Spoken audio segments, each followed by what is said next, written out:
Today, I'm going to read from one of my pals' books, Krista Davis. She writes the Domestic Diva Mysteries. By the way, you might have noticed, but I don't have a professional studio, so sometimes my lighting is a little different in each of these readings. I hope you're okay with that. Anyway, the other thing is at the beginning of many of these chapters, there are notes to Natasha or Sophie. Sophie is the protagonist, because they both write columns, and so we're going to begin there. Dear Natasha, my new boyfriend's mother loves to garden. She keeps offering me cups of homegrown camphor tea, but I'm a little nervous about drinking tea made from some weed. Do you think her herbal teas are safe to drink? Uneasy in Tea Kettle Corner, Maine. Dear Uneasy, many herbal teas, like chamomile, have been safely consumed for centuries. However, camphor tea is not one of them. It sounds like she wants you to find a new boyfriend, Natasha. At 3 a.m, the world was simultaneously peaceful and a little bit spooky. No cars rumbled by on my street. No warm yellow glow shone in the windows of my neighbors' homes.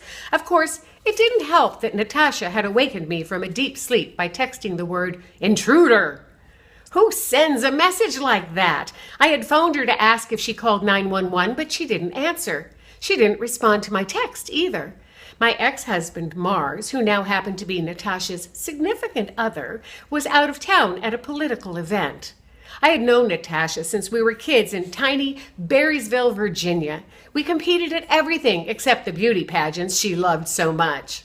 Familiar with her predilection for drama, I hadn't hurried over. I slid my feet into sandals and threw on a fluffy white bathrobe, attached a leash to my hound mix Daisy, and crossed the street at a leisurely pace in the warm fall night.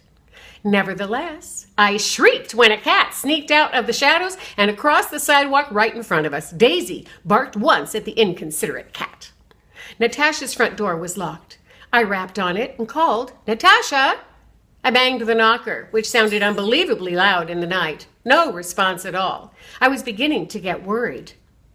Why wasn't she answering the door? I tried the handle again, but the door was definitely locked. Let's go around back, I said to Daisy. I opened the gate to the passage that ran along the side of the house. In Old Town, Alexandria, Virginia, the historic homes were situated close together, often with only a narrow service passage between buildings. Daisy led the way in the darkness. We hurried up the stairs to the deck, where I pounded on the kitchen door. Natasha! Still nothing. There were no lights on in the house either. Daisy pulled on her leash. Not now, Daisy. Why hadn't I brought the key to Natasha's house? I considered smashing a window. Should I go home and look for the key or break the glass to save time? Daisy yelped, startling me. She tugged toward the side of the deck. I heard a soft whoosh. Following Daisy's lead, I tiptoed over to the railing and looked down just in time to see a person dressed in black and wearing a hood close the sliding glass door and sneak around the side of the house. Hey, stop! I scrambled down the stairs, but he or she had already vanished. I stopped short of following her into the dark passage along the side of the house. That seemed incredibly stupid. The intruder could be lurking there. Besides, Natasha might be hurt and need help. Thank you for joining in on the reading of The Diva Serves High Tea.